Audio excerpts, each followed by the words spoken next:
What's happening, fam? Um, L.A.R. movement still moving. Boy, I don't feel good, but it's all good. This is the title says it: people versus practical application, and a lot of just as social commentary, you know, people don't actually think their ideologies or um, their fantasies or their wants or even sometimes their needs, actually don't think them completely out, right? Thanks for the like too. They don't think it out. So what I'm saying is when you listening to people, you have to add that to the conversation. Like these people aren't saying, "Oh, this is how this is gonna end," because if you think out the whole process, you're also going to think about the point that it might not work out the way that you got in your mind. But a lot of times you're hearing people you're hearing a person talking without practical application of what they're desiring. And then you're hearing like conversations or debates with a group of people who have differing ideologies that don't think it all the way out. They don't think about how it comes across, and they don't think how it works itself out. So, part of what I'm about to start saying is just in this is what I've seen in different avenues.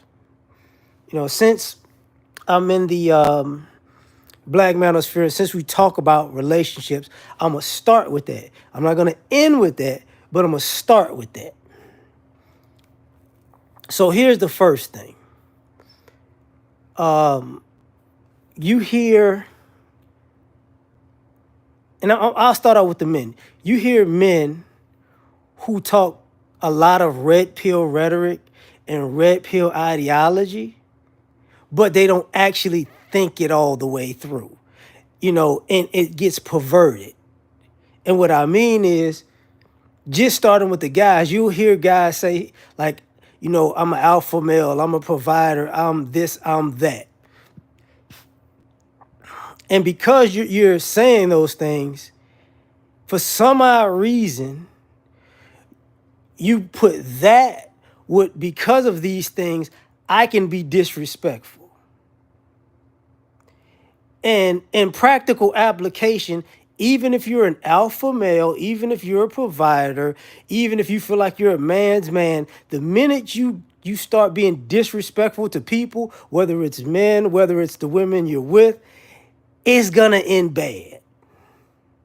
That's what's gonna happen. If you're disrespectful to other men and you feel like you're an alpha male, is somebody's gonna get into a fight and they're gonna see if you alpha like you say you are.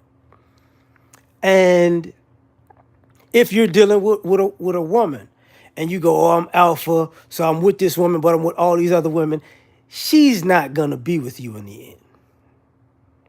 So if you're gonna be alpha and be disrespectful, just constantly do a carousel of dating. You get what I'm saying? Because in practical application, that's how that works. What's happening? So, and then you get to the ladies, right? And you hear the ladies talk about it like, "Oh, I want a man who will provide, and a man to do this, and a man who do that, and a man does everything," and they're not actually listening to themselves because basically in practical application, they're looking for a guy to do everything while they really do nothing and expect it to be a healthy relationship. Oh, I don't do 50-50. So that you do 100.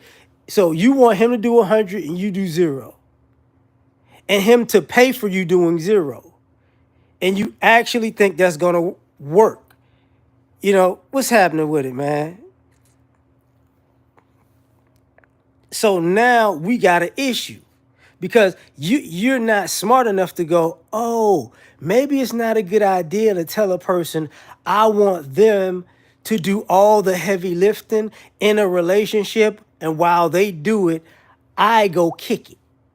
Let pay for me to get my hair done while you pay the bills. Pay for me to get my nails done while you pay, while you how can I say, while you basically make sure that you buy the groceries, or you pay somebody to clean the house because I don't want to do it. But also pay to take us out to dinner after all the things I'm not really doing, and pay to take us on vacations for me doing nothing. And it's like, no. So you're asking for a hardworking guy to take care of a lazy woman, and you think that's cool. You get what I'm saying? That's terrible. And in practical application, it's not gonna work out. It's just not. Nobody's signing up for that. So now when I say practical application, these are the things that it's a lot of that people are communicating their delusion. And part of the delusion is this. You know, the tables will never turn. It will never. These people will never say, "Okay, I'm sick of that. No, we're not doing it no more," or "I'm not doing it no more. I'm not participating in this game you're playing anymore." And that's where a lot of this stuff is going. I was just listening to a guy. I forgot his name already, but it's a clip of him on Instagram talking politics. He was basically talking MAGA versus liberals. And he was talking to a guy, and he says, I think I figured it out. The difference is, he said, if you're MAGA, if you like a guy, if he lies, it's okay. If he does the right thing, it's okay. Because you like the guy. There's no principle in it. He said, but with liberals, doesn't matter if you like the guy or not. The principle is what people are fighting for.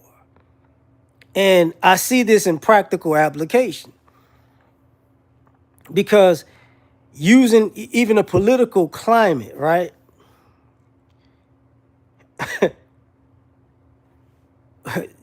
What you're seeing is you're seeing people go, okay, let me be stupid and say it's politics, or let me be a let me be an asshole and say that's politics. But if stupid comes back to bite me in the butt, let's change everything, because that's not what I wanted. And if being an asshole comes back to bite me in the butt, let's change everything again, because that's actually not what I wanted. So let me run this down to you.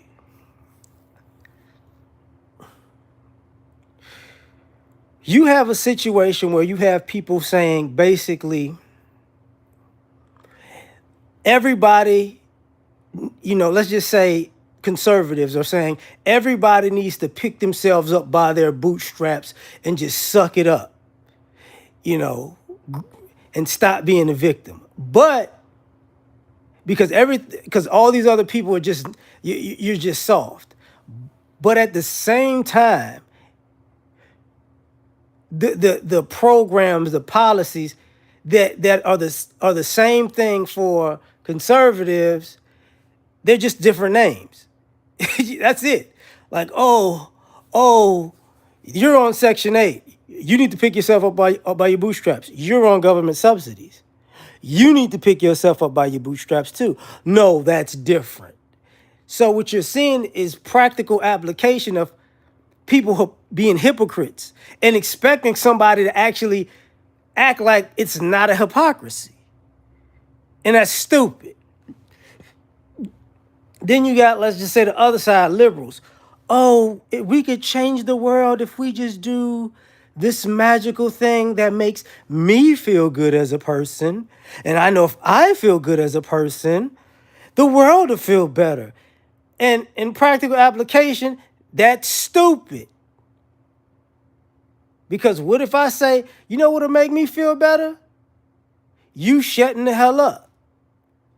But that hurts my feelings. That's not the world I want to live in. I don't want to live in your stupid world either. So how about we, you know, create some type of balance here? So, and the reason I'm saying what I'm saying is because it's weird to hear people take whatever's going on in society, in the news, social media, and spin it for whatever benefit they have, and then as if you haven't seen a news cycle before, as if you haven't seen life work itself out before, meaning, whatever you're on the side of, there's going to be something that's going to see how serious you are on your stance. So every action has an equal and opposite reaction. So when you say I want this, and this is the way I want the world to look, and people go, okay, and then the equal and opposite reaction happens, and you go, no, but I don't want that either. And it's like, look, man, shut up. I can't sit here and deal with you, because basically what you're doing now in practical application is, I want what I want when I want it, and when I find out that what I want is not working, I want something else, and I want you to go along with me while I'm taking this journey of everything I want my way, when it works and when it doesn't work, and you just got to go along for the ride until I get exactly what I want in the end. That's idiotic. That means in practical application, you don't even know what you want. You're an idiot, but I need to be an idiot with you and play idiot games with you until you make an idiot kingdom that works for you. No, thank you. No, thank you. So we have issues over and over and over again because people don't have practical application.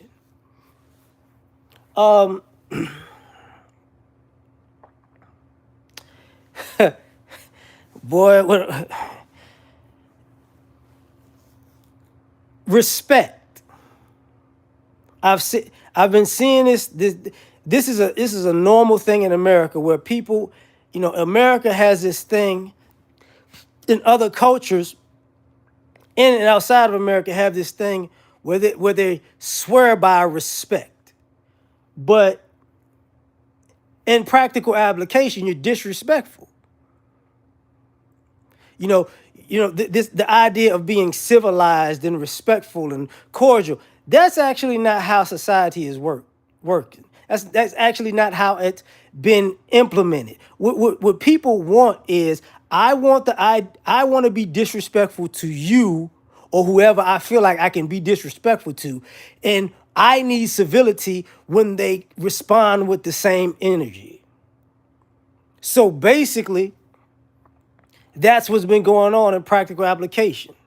Whether it's, whether you want to talk about race, class, gender, even like even the FBA, non-FBA thing. It's all the same thing in principle. You know, you have, let's just say, class. You have somebody that says, "Oh, what's up, Ray?" You have somebody that says, "Oh, I have more money than you. Thus, I can be disrespectful." And then it's like, thus, I'm going to slap you in your face. Then it's like, no, do you know I can call the police and I can call my lawyers and I can da da da da da. I have something to insulate me in my disrespect. And it's like, oh, you think I can't hurt you? That's what you think. A long time ago, me personally, I don't even know how this happened. I don't even remember. But I got into it with a person who was basically being passive aggressive. And they was picking a fight, And at some point, they basically was like, and they didn't realize they was about to get a fight. And then they was like, I'll call the police. And I looked at him, I said, hey, cool. But if this happens and I get arrested, you do realize your name is going to be on a police report at some point. I'm going to find you. And then the person was like, whoa. Like, they didn't think it completely through. They was like, what are you? Yeah, you pick a fight. You get into a fight. You play victim. You need to fill out a police report. Your name got to be on it. I'm going to find you. Because they weren't black. So they were going to go from, the hero to the victim, 0 to 100, right? But they didn't think like, whoa, you would take it that far? I'm like, yeah, absolutely. So obviously that's what squashed the whole thing. I've seen the scenarios where people felt like I've had more money than you, so you beneath me. And I've seen people go, hey, you about to get yourself hurt. Kind of like practical application. If anybody has seen the video with a clip with Cameron, when he was talking about the story of being in Miami and all this people that's from New York was in Miami and they trying to rep. We from New York and we from New York, yada yada yada yada yada, and they got robbed in Miami because they was doing that too much. It's that mentality, even with that. I'm from here, you from there. I'm better than you. It's like, hey, you might want to chill that out because in practical application that don't work well. That don't work out well.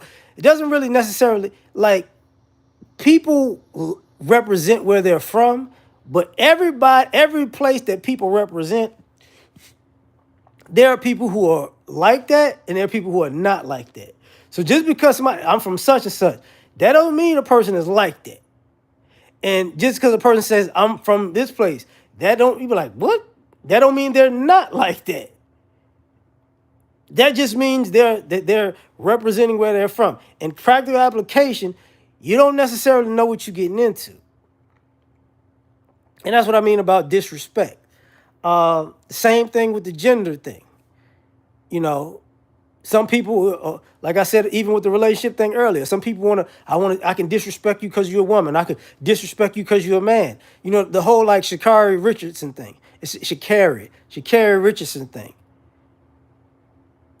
I can act a fool and then go, but he a man. And it's like, yo, in practical application, you actually thought you can put your hands on somebody in the airport and, then just say, oh, he did it with all those cameras around. That don't make sense. That means you have a mindset of wherever you go, you could just act a fool and just switch up. That doesn't make sense. Especially in the era of technology. Because now people can film people's instigations. You can film it and go, okay, this is what really happened. We're past the era of we don't really know what happened. We know exactly what happened now. People's ego is getting the best of them, and it's putting them in situations, as my coaches used to say, your alligator mouth is going to write a check that your canary ass can't cash. And now you see this all the time because people don't put it in practical application. So, and I'm a suss this out in a few other ways. I've,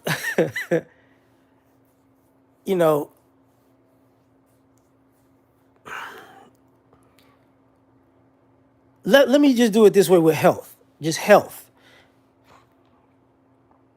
If you eat bad, if you don't exercise, if you live a sedentary life where you just sitting down, eating, not working out, not moving around, you're gonna progressively get sicker and fatter. That's a fact. If you drink a lot of alcohol consistently, it's gonna make you work, sicker over time as a person. Your consumption of alcohol may increase. You might have a higher tolerance, but you're gonna internally get sicker and sicker and sicker. If you do drugs for an extended period of time, you know, and that's your lifestyle, it's gonna affect you internally. You get what I'm saying? If you don't drink water on a regular basis, you're gonna have an issue. If you eat a whole bunch of sugar all the time, it's gonna affect you. If you eat a whole bunch of salt, it's gonna affect you. If you don't eat fruits and vegetables on a regular basis, it's gonna affect you. But what you see in practical application in society is people really think, oh, I'm good. And you see it time and time again in practical application. What's up, fam? In practical application, you see young people morbidly obese, people dying. We're at a point, and I hate to say this, but people being morbidly obese, or my 600-pound life, that's an anomaly. But what you see in society is a lot of unhealthy people. That's a norm. Seeing unhealthy adults, teenagers, and children has become a norm. That's what that is. It's a norm at this point. And how does this work out in practical application? You see people all the time, dying early, having all types of crazy injuries. You're like, how the fuck did that happen? Having all of these, oh, I got anxiety, I got this, I got that. A lot of that is due to the fact that you're not really moving around. You're sedentary, you're wasting time, and an idle mind is the devil's workshop. So all you're doing is sitting around with your mind making up things. And you're physically going downhill and you're mentally going downhill. And some people mask that with food, alcohol, drugs, you know, even, and I'm gonna get into this part also because once your health deteriorates, it deteriorates. But let me add on the sex part. Because people recently have talked about, STD rates and AIDS and HIV rates. And this is part of people versus practical application. If you like having sex, there's if you like having sex, but you don't like using condoms, at some point you're gonna get an STD. That's what it is. Everybody's not gonna tell you they got something. Everybody doesn't even know if they got something. If they're in that lifestyle of just having sex and unprotected sex at that. Because in practical application, if you really like having sex and you really just like being single sexual life, the people that you have sex with like having sex too. And if they like having sex unprotected and you like having sex unprotected, guess what? Y'all just a gumbo of unprotected sex. So you can't necessarily get surprised if, oh, I got something. You think? Yeah, you did. You got something. But that was a game you played. Because you don't control who everybody else has sex with. You can only control who you have sex with. Even with the concept of, oh, it feels better. Uh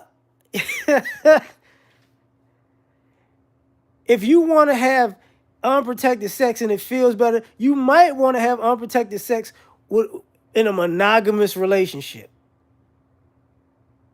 That way your chances of catching something are less. You know what I'm saying? That's what it is.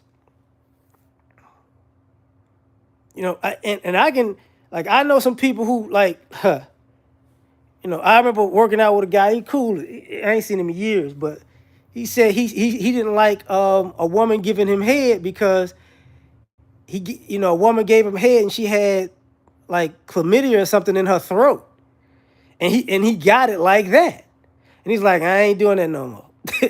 And, after he got his penicillin together, he's like, I ain't never again, never again, because that means this girl was walking around with the clap in her throat, and just like, not a big deal. But that happens. I know of stories of women who actually had protected sex, and the guy, slipped off the condom, but he was HIV positive, and it's that like, what the heck happened?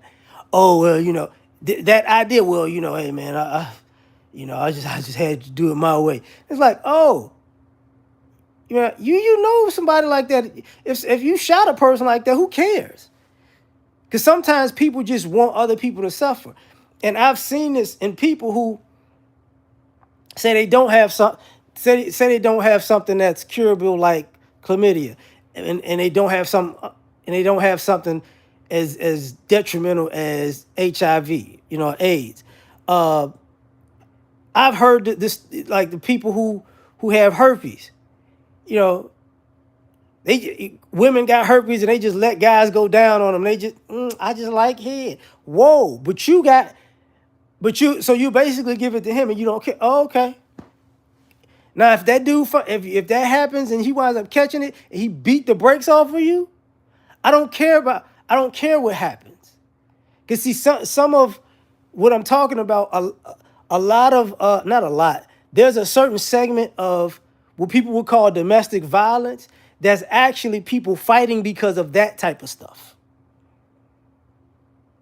You get what I'm saying? That's why it took them years, but they made stuff like that a crime. Because if you know you got something and you don't disclose it and another person catch it, y'all gonna get into it, G. Y'all literally, it's probably gonna be a fight in some shape, form, or fashion. But people versus practical application, they go, oh, it's not a big deal. It's like, it is a big deal. And then I pivot, and I've been watching those videos, the financial videos, and it's the same thing.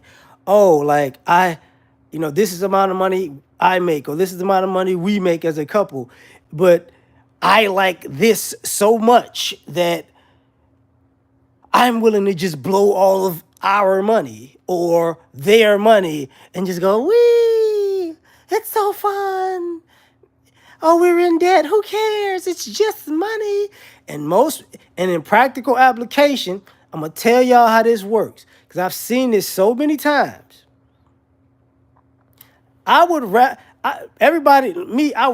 to be rich, right? But I would, and I've seen this with rich people, I've seen this with upper class people, I've seen this with middle class people, and I've seen this with poor people. But when people talk about bad financial literacy, usually bad financial literacy is not poor people. I hate to break the news to folks, because you ain't got enough finances to actually spread around your finances in a way to be financially illiterate. It's usually people who got money that have financial literacy problems, because they got they got too much spending money and they're out here doing dumb stuff with it.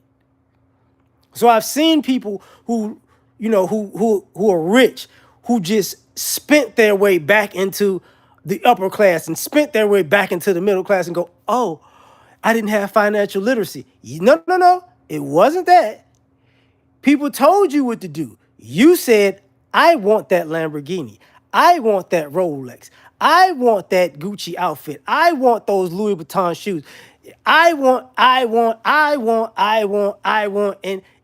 then the number keeps adding, and you wound up with a bunch of stuff 3, 4, 5 years later that you don't use, that you don't wear, that's not worth the money that you spent on it, and you go, oh damn, I've wasted so much. I don't have what I thought I had. Yeah, that's a problem. That's a problem. You didn't give yourself a budget. Then you had the people who go, who spend, and I've seen it on. That's the person. It's their money who've done that. I've seen other situations where people go, "How much money you got? Since we together, that means I could spend this amount of your money." I've seen people spend other people's money and break both of them, and then go, "Oh, you could just get some more money. It's not a big deal." And it's like, no, no, no, no, no, no, no, no, no, no. And then you wind up in those situations like, the Real Housewives or whatever. You know what I mean? And you see them year after year after year just wasting somebody else's time and money. And it's like, oh, same thing when you see sometimes athletes, entertainers, and they retire, and 5, 10 years later they're broken. You're like, what happened? It's that. But even with people in the middle class, it's the same thing. That was the premise of the book Rich Dad Poor Dad. One guy, one man kept getting raises in life, and every raise he got, he upped his lifestyle with the raise, and basically was working poor with upper class money, because he worked himself into the upper class. The other guy was basically a entrepreneur who did multiple things, and he basically was grinding and working hard, and by the time he got older, the businesses were working on autopilot for themselves, and he was collecting multiple revenue streams. You get what I'm saying? So that's how that happened. So that's why it's Rich Dad Poor Dad. The other part is just regular middle class, where people go, I feel like I've worked so hard and I've worked all these hours and I deserve this and I deserve that, and you wind up trying to treat yourself all the time for your quote unquote hard work, and you treat yourself into poverty. I've seen it where in practical application, you know, people don't save up for their retirement, and when it's time to retire, or I can't say that. People who are working middle class, upper class, the vast majority of those people save money for their retirement. What happens is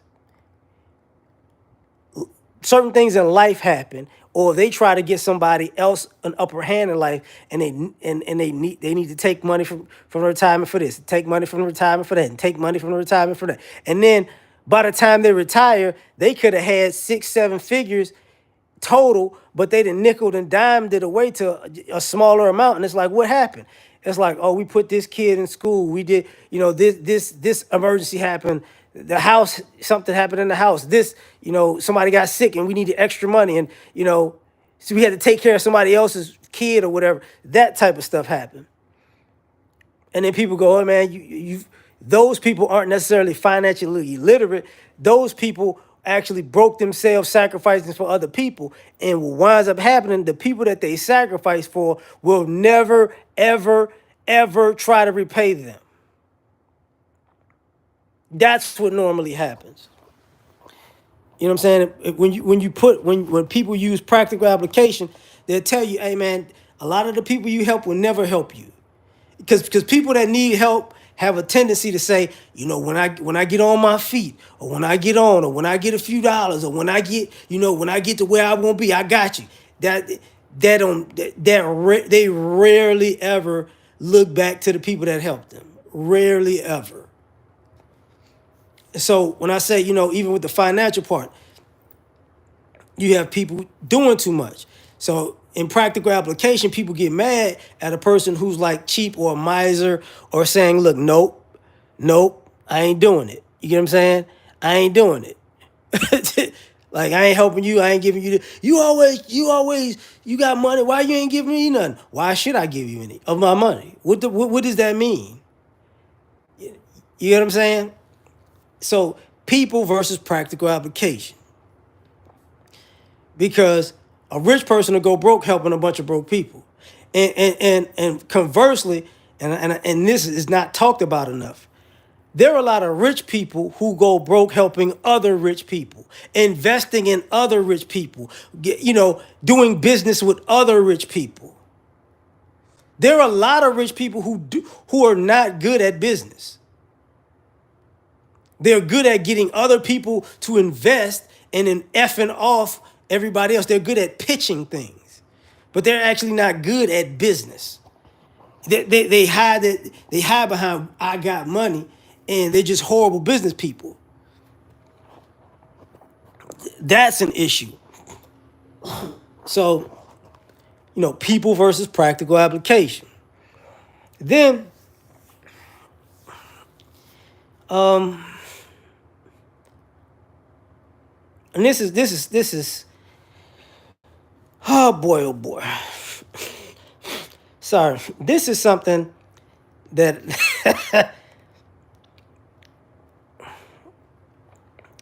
people who are rebellious, people who are rebellious or adrenaline junkies, they actually, or what do you call that? Rebellious adrenaline junkie, not short term, impulsive. People who are impulsive, they pretty much have the same tendency. I want to do this. I want this right now. This is where I'm at, and I just want it. Damn the consequences. And when I say that, this is good. Sex could have been a part of that, but I'm gonna leave that out of it. I see y'all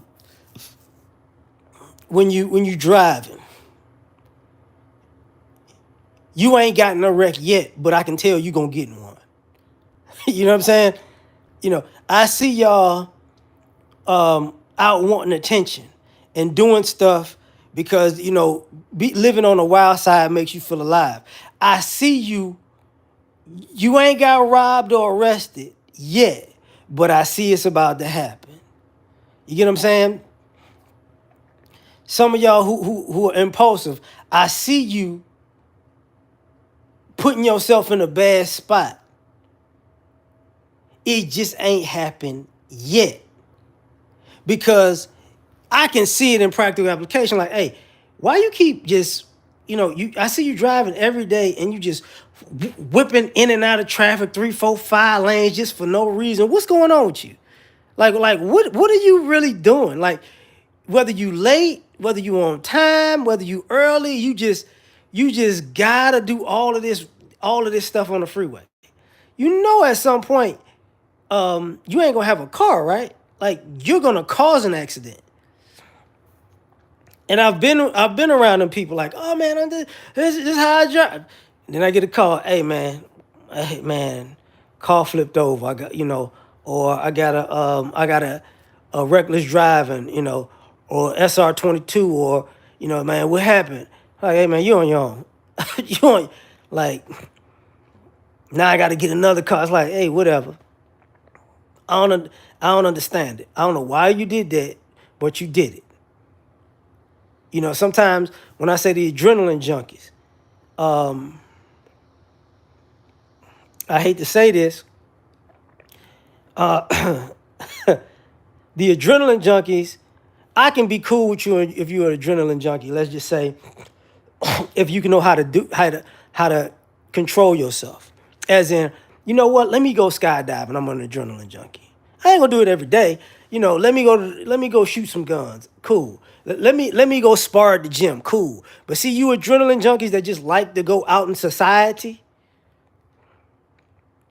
Let me go race a car. No, thank you. Let me go out and just have an attitude for no reason and just try to pick a fight in public because I need a rush. No, thank you. Oh, you got a gun on you? Let me see if you can, let you pick a fight to see if you can get in a gunfight. No, thank you. Because I've seen those people. The people that want to get in a gunfight and then they get shot and they go, oh, I almost died. Okay. You've been going around with that gun on you for 6 months trying to start a fight with people. They were quicker on the draw. So what? The guys that pick a fight, you got put in the hospital. You got pieced up. You got knocked out. Whatever. So what? I ain't gonna never do that again. You got stabbed. So what? You get what I'm saying? So what? Because in practical application, it's like, or some of y'all, you keep pushing the line, and you pushing the line everywhere you go, and then you get locked up. You get locked up and then you in jail crying on the phone. And it's like, yo, we told you a long time ago, stop doing that. But you couldn't stop. You was impulsive. I just gotta do this. It's the childish thing, I would hear, I just gotta do what I want to do. And it's like, what you want to do is gonna get your ass locked up. What you want to do is gonna get you beat up. What you want to do, you doing what you want to do is gonna get you shot. And then what? I gotta this is how I learn how to navigate. I gotta make some mistakes. You got so how many times you gotta make the same mistake is the question. Because in practical application, if you make the same mistake 2, 3, 4, 5, 6, 7, 8 times, at a certain point, and here's the thing. I'm not an idiot. I'm not a genius. You can be fooled, you can be tricked, you can be lied to, you can genuinely make a mistake. You get what I'm saying? A couple of times. But there's a certain point where you shut it off. So when people just don't shut it off and they go, "Hey man, I like the feeling of just, anything can happen." Well, remember, anything can happen. Remember that. Like, remember, anything can happen. Remember, you can be on the bad side of anything can happen. Because that's the issue. That's the overwhelming issue. So let me that's what I'm saying, people versus practical application. True story. Like, I'm gonna say this with the pick and the fight thing. So years ago, I was out at a club and a guy was picking a fight with another guy. And the other guy was like, he was backing away, he was walking to his car. He's like, "Hey man, just go on somewhere, man." And because the guy wasn't really getting confrontational with him, the other guy was like, he just kept like, oh, he's scared. He walking to his car, he backing up, he telling me to go on. And you looking and you like, bro, you can't tell that dude got a gun on him.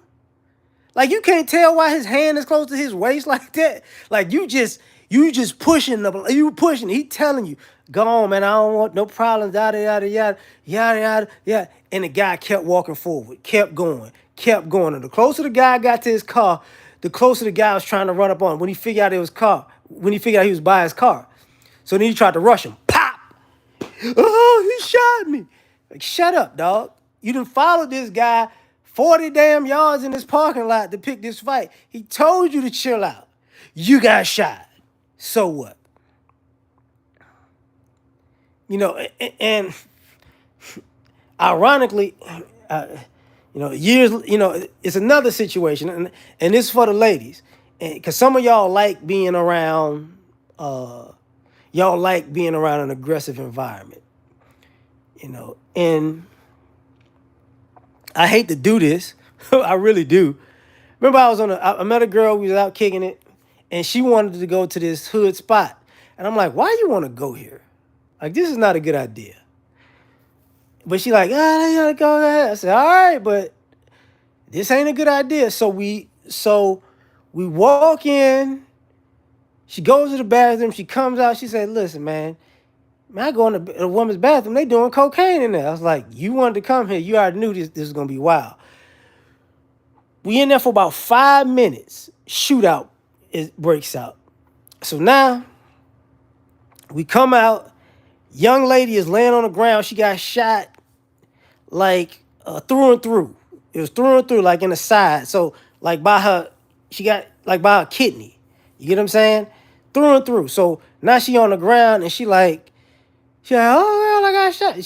And I'm trying to. So we literally walking out and we see the girl laid out with her friends, and her friends are panicking and whatnot. And I'm like, "Listen, you gotta calm down. You shot, you bleeding. Luckily, it ain't bleeding bad. You gotta calm down." "What up, EJ?" And I'm like, because the two things you don't want to do is get super excited and start bleeding more, or pass out, because who knows. So I was like, y'all gotta keep up and y'all gotta keep her calm until the ambulance get here. And then the girl I was with, we left. She's like, "Oh, I can't believe this type of stuff happened." I'm like, "This is where you wanted to go. Like that's what happens over there. Like what are we talking about here?" You get what I'm saying? And like I said, when I was uh and like I said, people versus practical application. Some of y'all like to live on the wild side because y'all ain't never lived in a place that was wild. And that wanting to be around negativity, the issue is a lot of y'all you put yourself in a bad situation. It's not that you're in the wrong place at the wrong time. You in the wrong place at the right time because that's where all the wrong stuff happens. You wanted to be there. You know what I'm saying? And I've had countless situations when I was younger. I had to get my friends out of situation. Like, hey, this is enough.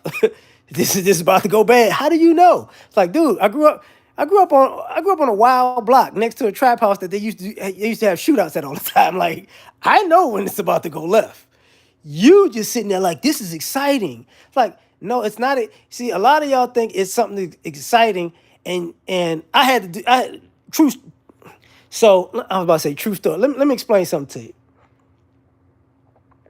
Some of you people are adrenaline junkies, and y'all think y'all gonna be in a environment that goes left, and you can sit there like a spectator and watch it like a movie up close. And I'm like, yo, you do realize, I've had to yank people. We gotta go. I want to see you're gonna get shot in the face. Like that's that. Yeah, that what do you not understand? And you got to explain it to them later, like, nothing was going to happen. Like, bruh, they're pulling out guns, and you're going to sit there and stay 30 feet away and just look like it's popcorn going on. You're going to get spotted staring. They're going to shoot you. No witnesses, bro. And it's like, oh, I didn't even think of that. I didn't even think. Like, that's because you're dumb. This is not TV. This is not a movie. But people don't find themselves in practical, like they don't put themselves in if it really goes down. It doesn't dawn on them until a person who's aiming one way looks over there and then aims at you and you go, oh.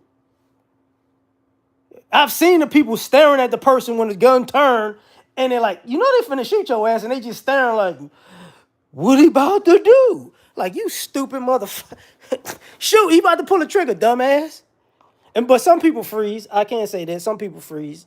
That happens. But it's practical application. Like, this is something that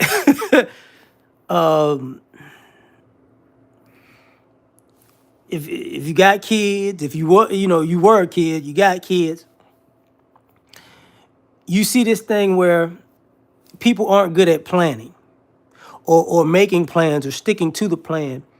And you see that in society where somebody say, look, man, I want to do this. Okay, so that's what you want to do? Cool, good, cool. To be successful at that, you got to do some of these things. And they go, nah, I ain't got to do none of that. It's like, hey, if you think you're going to become successful at doing what you want to do and not do none of the work or half of the work, you're not going to be successful. It's not going to happen. And you go, oh, nah, it's going to happen for me. Do you know how many people I've met who literally have sat there in their 20s and their 30s and their 40s and go, man, I should have I don't know why I didn't. I could have been so much better, but I just didn't apply myself. Like, yeah, that's what happened. You thought, while everybody while the people that are successful now were working, you was gonna kick it and just wake up one morning successful. And I've been around that in the academic sense, in the athletic sense. I've been around that in the artistic entertainment sense, and you can see it over and over again. People don't put it together. They don't put it together. They go, oh man, it's just gonna work out. It's just gonna work out. It's like, no, it's not gonna work out, bro. You want to be an athlete? Yeah, you gotta work out. You gotta practice. You gotta get better. You gotta study. I don't want to do none of that like that. I just show up for the game. Okay. No, when somebody dog walk you, cool. Remember that. Then you gonna quit. You gave yourself an excuse to quit because you didn't prepare. I've seen it academically. Oh, I want, that's what I want to do. Okay, well, to do that, you're gonna get these kind of grades to get in that kind of college, and that's gonna be your expertise. And I don't feel like studying. That's a lot of studying. That's a lot of reading. Oh well, that shit ain't gonna happen. Yeah, you ain't doing that then. You can't. I believe in myself. You need to believe in, bro. I believe in you too, but I believe in you if you do the work. Exactly. I've seen people as artists, rappers, singers. I'm gonna just show up to the studio and I'm gonna just. No, you trash, b. You trash. You never worked on your artistry. You just you like the studio because you just like wasting time in the studio and telling people you in the studio, but you ain't really doing the damn thing. You just sitting here, I'm gonna catch a vibe. You've been trying to catch a vibe for 5 hours, G. You ain't put not one, pen to paper, memorize a lyric. You ain't even put down 4 bars yet. So let's just be honest. This is not what you want to do. That's what happened. Because in practical application, you got to put in the work. But people play that game like, hey man, I'm special. No, special people actually work hard. I don't know what make y'all think that people are special and they just wake up in the morning special. No, them people, they make it look easy because they done it for so long. It gets easier and easier over time. That's how they made it look easy. They've been doing that shit for 10, 15, 20, 30 years. That's why it looks easy. Steph Curry, jump shot, he been shooting that jump shot for 20-something years. That's why it look easy. I don't know what you've been smoking. Appreciate it, man.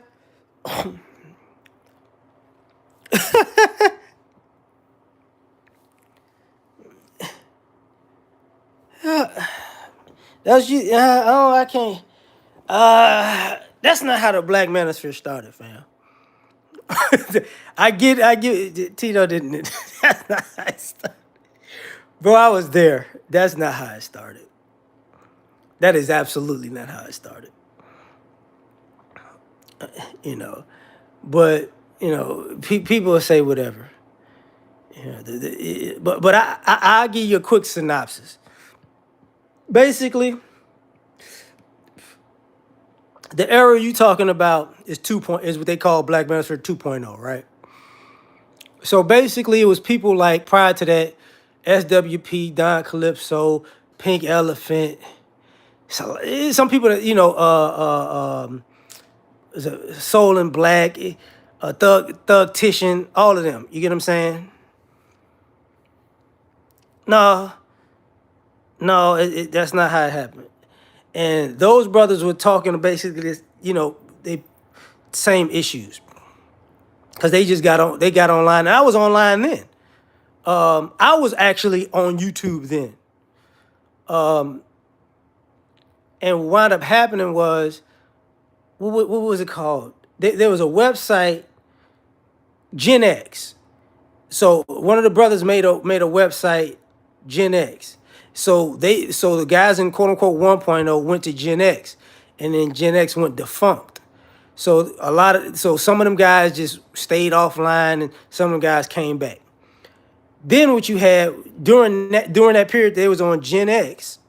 Then you started having, that's when Tommy Sotomayor just started blowing up.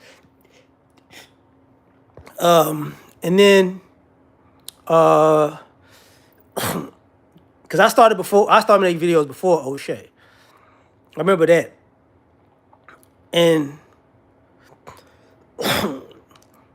yeah, but Walter Scott,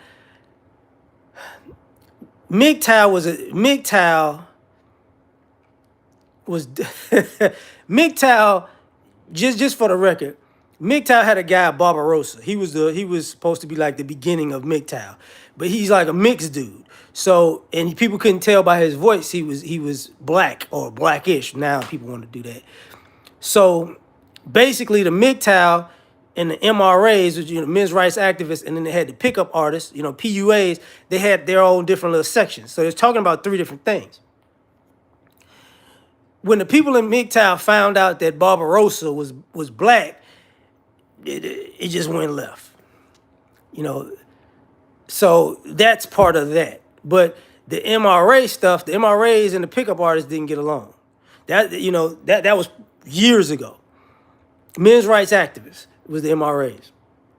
So MRAs, MGTOWs, and pickup artists was different factions. So that happened. Were they black men that were black in the MGTOW space? Yeah. You had to be just about that. Like, but their racism in the MGTOW space is like, forget it. The black manosphere, though, was different. Because basically what was going on is guys, and like one point that was coming to find out they were having the same experience from California to New York, basically. So that was the formation of people having the same experience, even in the UK, because I think Soul and Black and Thugtician was UK. Then, like I said, when they went to Gen X, people started coming on. That's when you got O'Shea, Angry Man, Obsidian, Jap. Tommy Sotomayor was his own little entity. He is his own little entity. Not was. And at I forgot was it Brooklyn Blue or something? So a young lady made a hit list of content creators. The Vice show was on that too.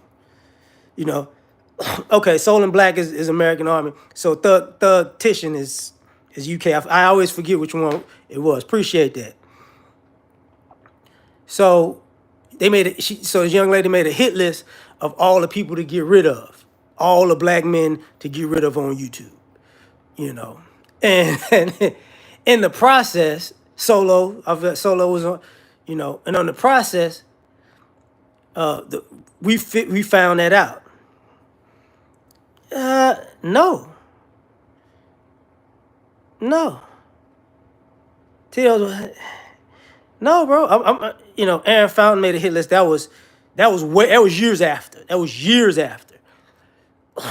Because what is 2000? I was on here like 2000 and somewhere between 2011 and 2014.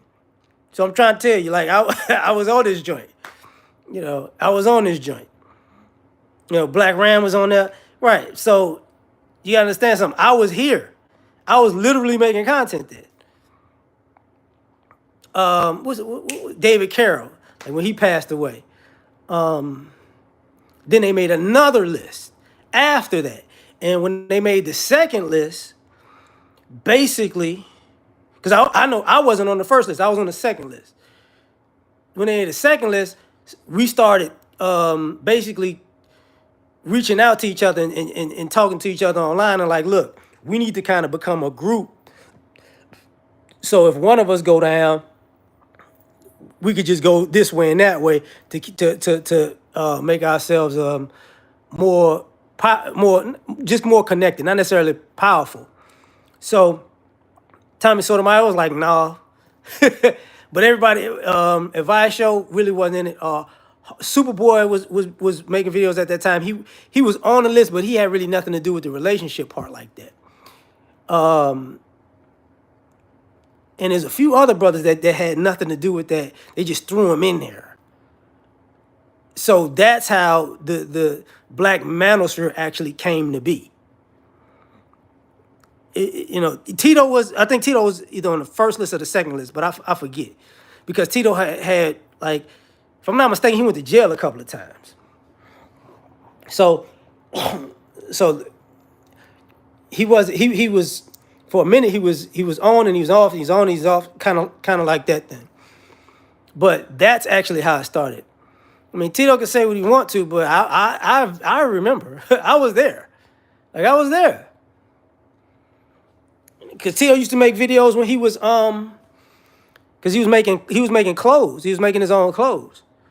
You know, and he would be showing his clothes off. He'd be in the basement sometimes. I remember all that stuff. So no, it wasn't. Um, it wasn't that. It wasn't that. David Carroll, you know. um, what you trying to like a crazy? I forget it. But you know, they started going in on brothers and whatnot. Charles Tyler, I remember Charles, but who was the brother that was? Because the passport thing was actually around that time, at the beginning of it. 'Cause, you know, you had the brother Yosef, who he passed away in Brazil.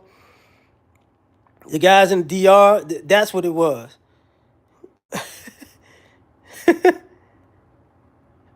Who told you I was a foe? I'm not a foe. First of all, I'm not a foe. Don't you ever, don't you ever, yeah, Al agrees to the thing, but no. Yeah, see, you know, I've never been a foe. I lived on a foe block. I will say that. You know what I'm saying? Definitely from Maywood is a one word. They say it together like a Tribe Called Quest. But I've never been in the game. Via CVL, I know who he. I know some CVL. I know a gang of. But no, you know. So if that's what he feels, that's what he feels. But is it true? No, it's not. It was he around that? Yeah. But was he the beginning of it? No, he wasn't. And it's nothing wrong with him being what he is. It's just like that's what it is. You forgot he had his own faction of guys. He had his own faction of guys, and kind of like what Angry Man has what did he? I forgot what they called it. The mercenaries. He Tito had his own faction like the mercenaries, and I think they fell out after he went to jail one time. You know, but it's not. You know, he want to believe that he can, but it's not true. Maceo, you know what I'm saying? Yeah. So you know, you gotta.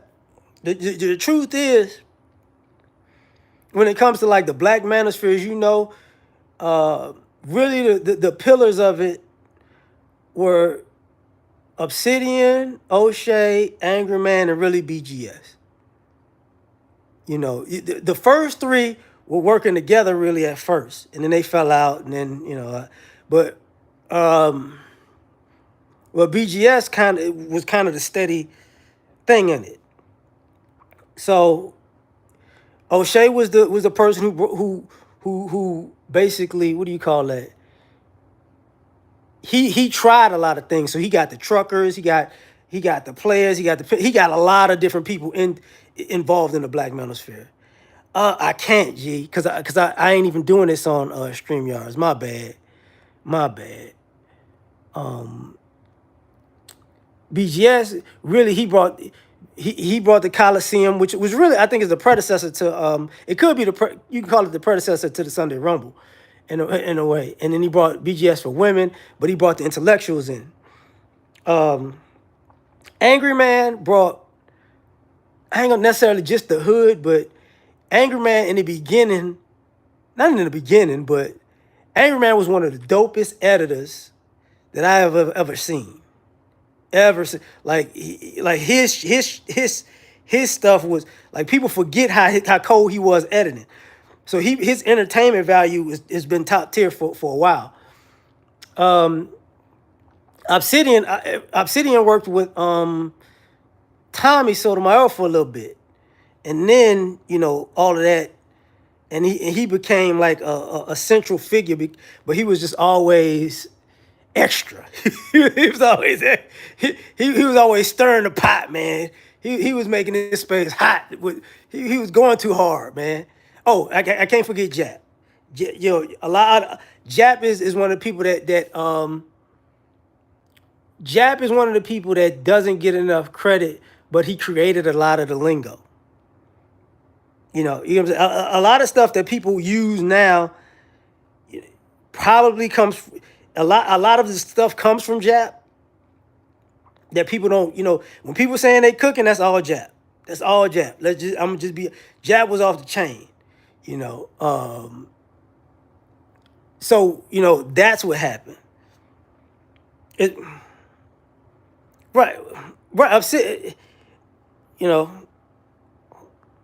because Obsidian I think is one of the people who named it the Black Manosphere, if I'm not mistaken. Hold up, G. Oh, Eric, I look, I see the comment. I'm gonna have, YouTube hid it, so I'm gonna leave it alone. But as far as Tito is concerned, nah, he didn't create it. He didn't create it.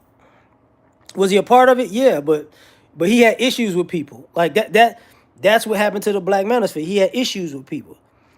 You know, it's all good, fam. Cooking is not necessary. Cooking is like not necessarily, because you ain't really you don't really hear. uh, you heard Cook really from Jap and Crimson, because they both from the Shy, but yeah, PG-13, fam. But cooking not necessarily, I'm finna cook. That's not really, not really. That's not really a Chicago thing. That's You can attribute that to Jap for real. But it wasn't just cooking though. So like a lot of that stuff, when it comes to the Black Manosphere, bro, um, basically it fell apart. It fell apart with all the beefing, and then all the hating when Kevin was alive. And truth be told, um, mm, yeah, I was there in the 90s. Hey, you could say, saying cooking in the hundreds, but that wasn't really a Chicago thing entirely. That's not, you know, you I can see what you're saying. That might have been on a basketball court, like I'm cooking these food, but, eh, you know, it really wasn't a thing. At least from my perspective, but yours is different. Fine. Basically, O'Shea channel was lit. It's still lit. He just do stuff differently. A lot of time, like for all y'all who don't know, it ain't a lot of people, so I can just say this shit. The vast majority of the people that people consider Black Manosphere were making videos before YouTube was monetizing videos. So and outside of the Black Manosphere. So basically what happened was, we were making videos and making content before you started getting paid to do it. And when the monetization started happening, people were making money. And I say it this way, I think for the Black Manosphere, O'Shea was really the first out the gate to really get paid. And it was really, making a good amount of money. But you got to remember, not in the beginning, he was doing political videos a lot. In the beginning, like, conservative videos. So basically, because I remember talking to him, we was on the phone, and he's like, "Hey, man, I think, from all the stuff that I'm doing, it's crazy, but I think this space can make money." And I was like, "Yeah," I could agree with him. And basically, him, Obsidian, and Angry Man tried to like get together and bury the hatchet, because he was at the beginning of the monetization. He was like, "Look, from what I'm looking at, bro, everybody can eat doing this. We could turn this into actual living." And to me, one of the things I told him, and I said, "Hey, man, it might work, but honestly, they might see how much money you can make, and it might just get people go for self." And to me, that's what wound up happening with them three. They figured out they can all make money, and then it was like, well, I don't need you. And at the time, O'Shea made more than everybody. So that's what that beef was about. A lot of brothers was shadow banned. I can say that Obsidian was shadow banned, Jap was shadow banned, BGS was shadow banned, Angry Man was shadow banned. So I remember Jap, I think, lost his job because of YouTube, if I'm not mistaken. I could be wrong, but I know he had an incident like that. There's a lot of people that were shadow banned. I gotta call Steph. I'm sorry, bro. If you probably not be on this joint, but some of the young cats came along and they was making videos, and it was growing. That this was. I remember MTR first start, like in the beginning. Like Steph blew up, and brothers was mad at that, and people stayed steady. A lot of people just kept making content. And a lot of the beef came. Cynthia G. I remember, yeah, Cynthia, yeah, ABL. Shout out to ABL, man. ABL is like one of the few conservatives that actually, married black. Sans Saray. We used to interact with those people. We used to do content and panels with even the women that were like that. We used to do panels with ABL, as a matter of fact. And people just started growing and blowing up, and people started making money. And there was a certain amount of, in some ways it was jealousy, and in other ways it was anger towards YouTube. You get what I'm saying? Because I don't think a lot of y'all realize the shadow banning really affected a lot of people. Because you could see people that you were with blowing up, but you were just steady. You couldn't break through a certain window. And a lot of y'all don't know certain things about just the viewership of YouTube. A lot of y'all wasn't like, when I go back and I say, hey man, I was making videos before it was monetized.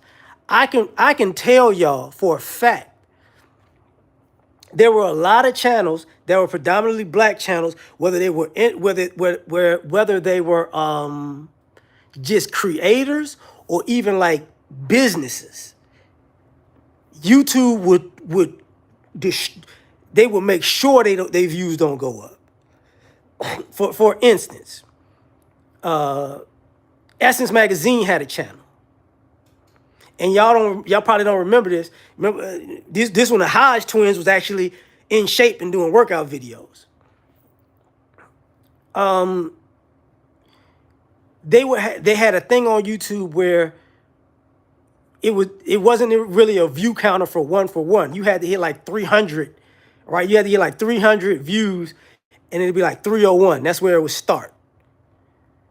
And what had happened was, you would have a person, like I would say, like I'm gonna use Essence for instance, because I remember being this. They'll create some content, in the comment section to have like 500 comments, but they wouldn't have 300 views. You know what I'm saying? And people have zero, just zero views and 100 comments, and it didn't make sense. And it was, because I'm black and I'll be on black channels, I would see that on a regular basis. But then you would see other channels and they just go through the moon. And you're like, what is going on? Like, what's really going on? And you would go, oh, okay, this is YouTube's doing it. And a lot of y'all don't remember when YouTube went through phases. Like before Mr. Beast, we had PewDiePie, the kid that did the toys when he blew up.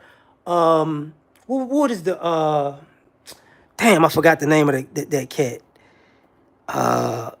Before, like right when CT Fletcher started blowing up. Because remember, CT Fletcher blew up, and then you had Mike Rashid and Cali Muscle came after that and all that other stuff. But CT Fletcher video just blew up. MKB. I'm trying to wait. I'm trying to think about the other channel. It was a particular channel Yeah, Marcus K. Yeah, Marcus Brownlee. That's the brother that does the tech. Like he started even with DDG when DDG he made a video, it blew up, then he bought a car to make it look like he got rich, and then it started going from there. The algorithm came off like, okay, they were taking views from certain people and just giving views to other people. That's how it was looking to a person that creates content, because it didn't add up. You get what I'm saying? And we had the thing where a lot of times we would make content on current events, and you have a current events page, and say our commentary might be on something that happened in the news, something that happened with celebrities, something that happened in sports. But when you go on the page that shows, when you type in such and such, you never see your video. It could be 30 different pages who made a video about this. You would never see it. And it's like, oh, okay, that's how, brothers knew they were shadow banned. Because like the news story about Ukraine and Trump, right? Ukraine getting bombed by Putin. It was like if me and some of the brothers in the Black Manosphere will make that video today, and then you can type in Putin, Ukraine, Trump, or whatever, and it has like 10 pages of different channels talking about it, from news to just the people. You would not see us on in those 10 pages at all. Even if we put it in, our description in the summary, you wouldn't see it. So when people started blowing up, it was all organic. It was against the grain, and it was organic. So that's why the space itself is so small, but it's so influential, because it wasn't just Kevin. Because think about it. You wouldn't get a Fresh and Fit if it wasn't for the Black Manosphere. You wouldn't get Eight at the Table. You wouldn't get was tonight's conversation. You wouldn't, the Black Manosphere really was the contrast to Derek Jackson and Ace Metaphor. Like, you wouldn't get those things if it wasn't for the Black Manosphere. All of these shows and panels and podcasts, whether you might not understand what I'm saying, the way I'm saying it, but the reality was, the concepts and talking points that the Black Manosphere had and has, you saw other people doing it. They were doing it. Even when the white guys, when they were doing the 21 convention, that was an issue, because they were trying to get people from the Black Manosphere to do it. They were trying to get brothers to do it. O'Shea had an issue with that, because it's like, y'all, because the white guys in the white and just say the Manosphere, they didn't like the black men. They didn't like the Black Manosphere. The women thought the space was not going to exist and never do anything positive, and the white guys like, it's never going to do anything, and or they were just being racist. And truth be told, the white Manosphere was just poaching all of our videos and talking points, even the black dudes in the white Manosphere. You know what I'm saying? And the lady was like, it'll never be powerful. And they basically, what do you call that?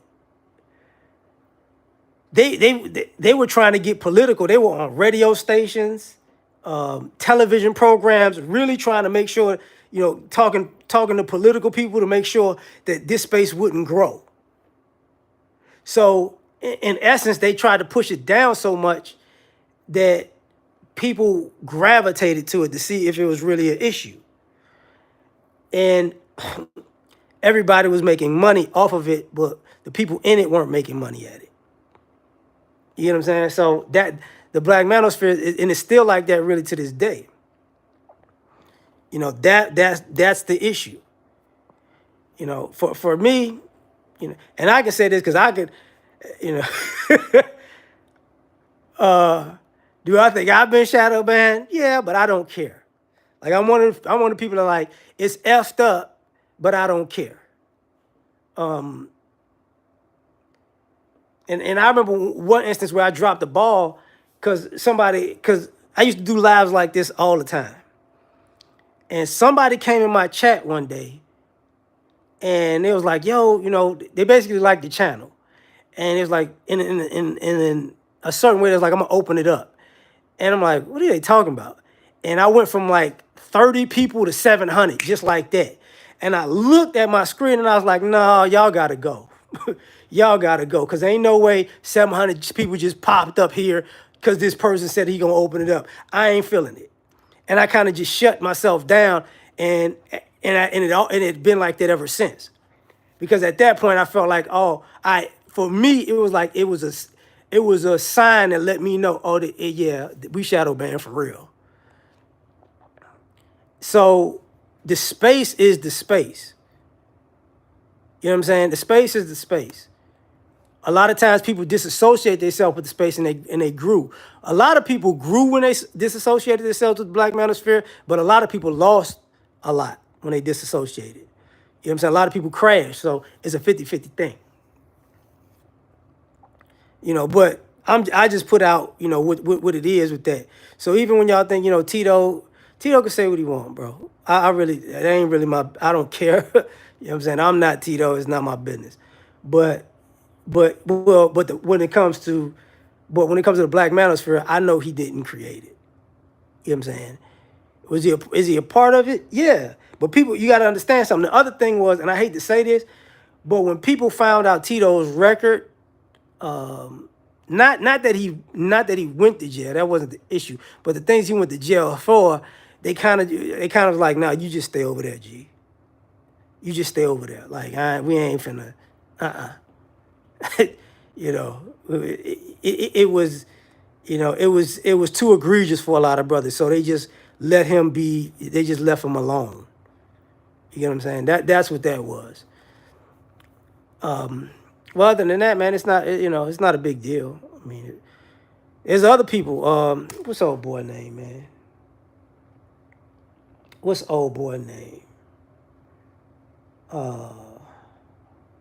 There've been a few people. Because I got into it with one of them cats, the cat with the hat. I didn't forgot his name. He be with Big J sometimes now. He called himself the president of the manosphere. I was like, okay, whatever, G. Whatever, G. But like people have been wanting to take credit for it. Like, let me back up. That was the issue. Like after O'Shea blew up, MTR, to the side, Fresh and Fit, they really blew up doing other people's content. That's what let brothers know what was up. But when Kevin blew up, people had an issue because it was like, Kevin stole my material per se. And did he use other people's stuff? Yeah. MOT. Yeah. MOT. Thank you. But did Kevin use other people's stuff? Yeah, he did. But I think what a lot of y'all don't realize is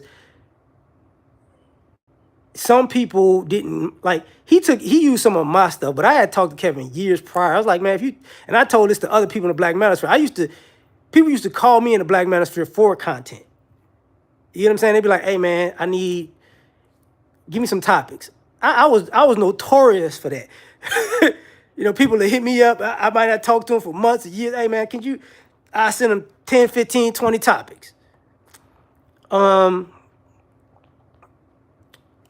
lot of y'all don't like, so I say that to say sharing ideas was not, it wasn't something that wasn't not done. Kevin just created a show and it was dope. That's it. Some of the stuff, it was his original thought. Some of the stuff was other people's stuff, and some of the stuff was a mix of him and other people. But if you was in the Black manosphere during the time when Kevin used to be on panels with all of us, you would know that, we, how can I say this?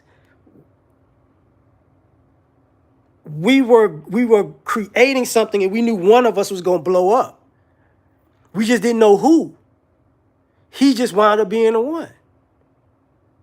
That's all. That's literally what happened. He just wound up being the one. And that's cool.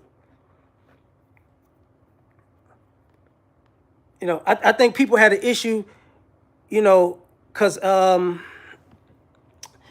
Kevin came in as the image consultant at first.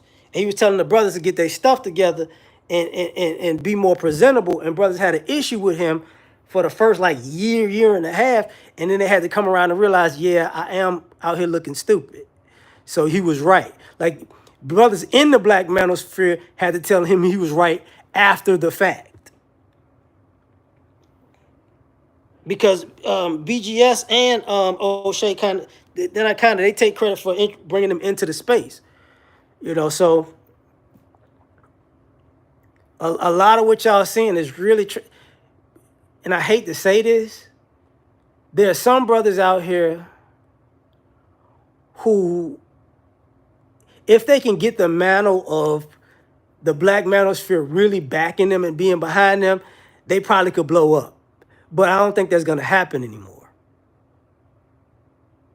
You know what I'm saying? Like, I don't think that's going to happen anymore. And I've said it a million times. Like, if y'all want somebody from the black manosphere to blow up, all you really need, if you a black man in the black manosphere and you got a channel, just make your channel interactive. You know what I'm saying? Talk to, you use the black manosphere as your platform and just talk to different people. That's always been what happened. Talk to the conservative, talk to the liberals, talk to the feminists, talk to the male feminists, talk to the intellectuals, talk to the people that want to talk about black finance. Just make your channel interactive. That's all you got to do. That's it. And it's gonna grow. It's gonna grow.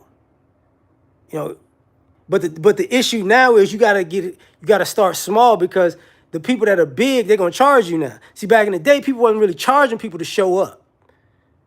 Whether you were big or small, it was like, that's not how it was.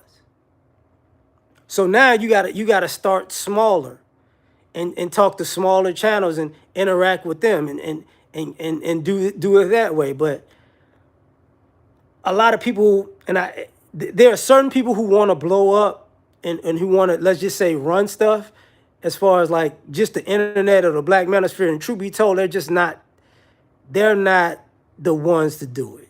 They're not smart enough. They're not, as far as the content that they create, it's not going to be, either it's not entertaining enough or it's not intellectual enough. And it's hard to mix those things. The whole thing about you have to entertain and educate, that actually came from the black manosphere. That's what that was a struggle we were having in the space. Like, man, we got to entertain these fools and drop game. Everybody else ain't got to do that. That's where that came from. That's why you get people with such a sense of humor or so, intellectually sound, and people don't want to actually debate them. It's because of that. That's why you saw Kevin being able to predict what was going to happen and predict the conversations, because we had him hundreds of times. And he knew what was going to happen before it happened, because he's seen it a million times. It was predictable.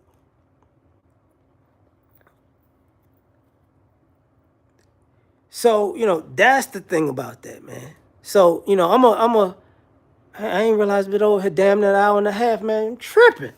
Okay, well, I'm going to get out of here, man. But shout out to all y'all. I appreciate y'all rocking with me, man. Y'all have a good Sunday, man. Peace.